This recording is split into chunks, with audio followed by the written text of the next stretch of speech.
Disney had placed a lot of hope in Mufasa, but to no avail. In its opening weekend, it got crushed by Sega's blue blur, Sonic the Hedgehog. And that outcome was always entirely predictable, because this wasn't just two movies going up against each other. No, it was two different philosophies and approaches to filmmaking facing off. One centered around pleasing the audience, the other on talking down to the audience.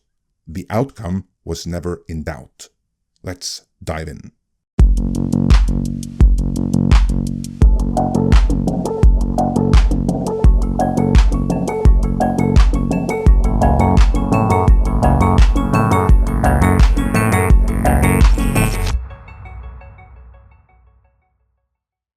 This video is sponsored by WinX DVD. Jon Favreau's live-action looking remake of the original 2D animated classic The Lion King crossed the $1 billion threshold upon its release, but its prequel Mufasa will do no such thing, as its opening to Joker Folie à Deux numbers, seeing an incredible 80% decline since the opening of Favreau's Lion King. The movie of choice for family audiences this weekend was Sonic 3, a movie that kids wanted to see for Sonic, Tails, Knuckles, and Shadow, and that their parents wanted to see for Jim Carrey in stereo. Plus, Sonic now has a proven track record of delivering a good time in theaters. Disney is a different story. We're about to get into that in this postmortem. But before we do, I know that many of you, like me, have some pretty substantial collections of movies, TV series, and even priceless family recordings from special occasions. And that is good. We always say, preserve your physical media. But we also say that as part of that preservation, you should consider taking digital backups as well. And for that, this video sponsor, WinX DVD Ripper Platinum, has you covered. Whether you want a lossless copy of the disc for your Kodi or Plex, or a smaller file in a format native to the device of your choice, or if you need to fix video aspect ratio and more, then WinX DVD Ripper Platinum has you covered. Even DVDs that have some kind of damage which prevents them from being played back in a regular player may still have their contents preserved by WinX DVD Ripper Platinum. WinX DVD Ripper Platinum is safe to download and compatible with both PC and Mac. Right now, they have a special Christmas mega sale where you can get a bundle of 5 programs at 63% off. That's WinX DVD Ripper itself, 5K player, copy and media transfer programs, and most importantly, WinX Video AI, a program which allows you to AI enhance and clean up your own rips. Click the link in the description or pinned comment to claim your special offer today. And with that, let's get back to Disney and Mufasa's misfortune. But before we get into why Mufasa failed as badly as it did, let's take a moment to look at the competition, Sonic the Hedgehog.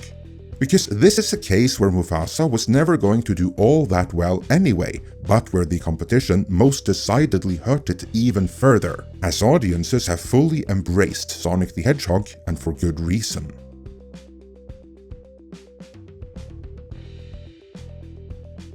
Consider the first Sonic movie, or more specifically, the very first trailer for it, which was hated and reviled by an audience that were freaked out by how Sonic initially looked in it. A fact which the audience made known in every comment section and in every social media available at the time. The filmmakers responded to that backlash by doing something almost unprecedented, namely admitting that they had done wrong and that they would change Sonic's design, and even push the movie back to ensure they got the look just right and deliver the best movie they possibly could for the fans. Audiences in return responded to that with an immediate round of goodwill, instantly forgiving the original design, and became even more prone to checking the movie out following that display of humility from the filmmakers. Ourselves and other content creators in our sphere on YouTube even declared that while we didn't care much before, we would now be rooting for the filmmakers. No one would be holding the original design against them. Now they just had to deliver on making an entertaining movie, which in the end they obviously did, because here we are, Sonic 3. But before anyone knew just how much listening to the audience would pay off, the Hollywood establishment and their friends in the entertainment media complex were horrified by the filmmakers catering to the audience the way that they had. Because how dare they? Did they not realize that that could lead to the end of civilization as they knew it? Because the Hollywood establishment's view was that Paramount had done a horrible thing here, catering to the worst people on the internet. Listening to the audience and taking in their crystal clear feedback was tantamount to giving in to the right wing and Yahtzees, and that practically amounted to a threat to, quote-unquote, our democracy. The Hollywood establishment would much rather the filmmakers follow the Disney philosophy of lecturing and talking down to the audience. If the audience didn't like something, then those filthy pleb were going to have it anyway, and they would like it too, or be labeled as bigots by the entertainment press after the fact. Because the establishment knows what is best for the audience. And that, indeed, is the mindset which begat Mufasa in the first place, and why this weekend was a box office clash of not just movies, but of philosophies.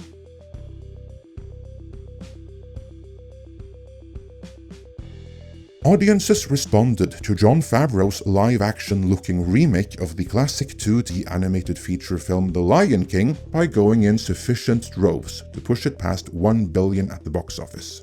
And it wasn't the first time that that had happened. In Disney's then recent past, they already had great filmmakers do remakes of other animated classics held in similar esteem as the original Lion King. Indeed, when they paired Bill Condon with The Beauty and the Beast and Guy Ritchie with Aladdin, those live-action remakes had also crossed the billion-dollar thresholds at the box office. Problem was, outside of still upcoming remakes that would be compromised over DEI and girl bossness, like Mulan and The Little Mermaid, Disney had already recycled through most of their movies with that instant $1 billion potential. So what to do? Go back and do some of their lesser-known movies, which could tremendously benefit from a live-action remake, like The Black Cauldron. As much as I would have liked that, there's no guarantee that that would have translated into billion-dollar hits, which is what Disney are chasing here, so instead, they went back to their well of proven success stories. They've done that before. Tim Burton's live-action remake of Alice in Wonderland crossed $1 billion in 2010. But the sequel, Alice Through the Looking Glass, ended up underperforming and losing Disney $70 million upon its release in 2016. Perhaps that, coupled with Will Smith's troubles, is why they never did a sequel to their live-action Aladdin remake, despite audience demand for one. Instead, they went back to The Lion King well, and decided to make a Mufasa-centered prequel to it.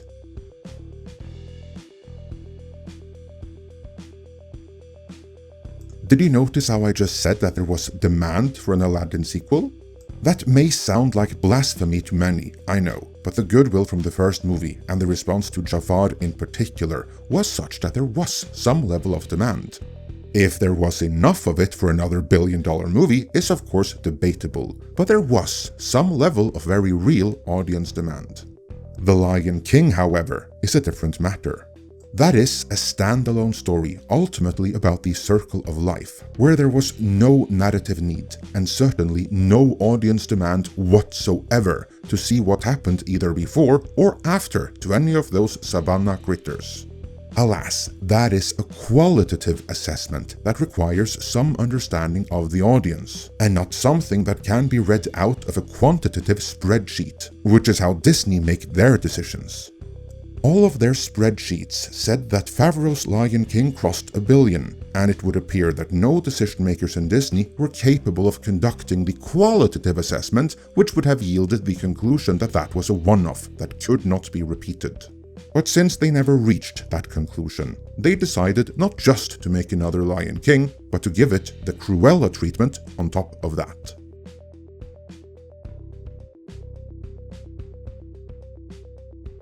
To be clear, giving it the Cruella treatment refers to making a prequel to an earlier live-action remake, only tell it from the villain's point of view, and reframe events to add a new perspective to what audiences previously took as a given. If Cruella ever had a proper theatrical release, it would have bombed big time and provided Disney the quantitative data that they never should do this again. But alas, Cruella came out during the lockdowns, where the digital release on Disney Plus prevented that data from being gathered. So here we are, with The Lion King getting the Cruella treatment in Mufasa. A prequel that no one anywhere ever asked for, but which someone in Disney thought had the makings of another major blockbuster hit. It obviously never did, and that is what we are seeing at the box office right now.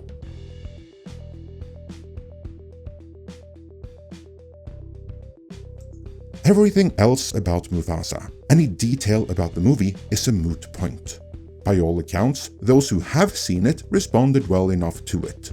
The problem is that hardly anyone went to see it in the first place, and the reason for that is that it failed already in the concept stage, and then it was finished off by going up against the third installment of the Sonic franchise. A franchise which is not driven by producers reading spreadsheets in lieu of understanding the audience, but by actual grassroots audience demand.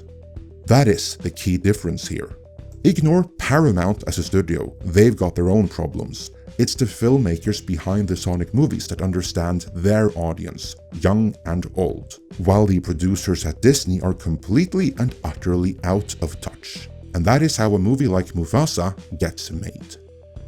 So, did you see either Mufasa or Sonic this weekend? If so, what did you think about them? Did you expect a different box office outcome than what we got? Let me know in the comments. And before you go, remember to get WinX DVD Ripper Platinum. Click the link in the description or pinned comment to claim your special Christmas offer today.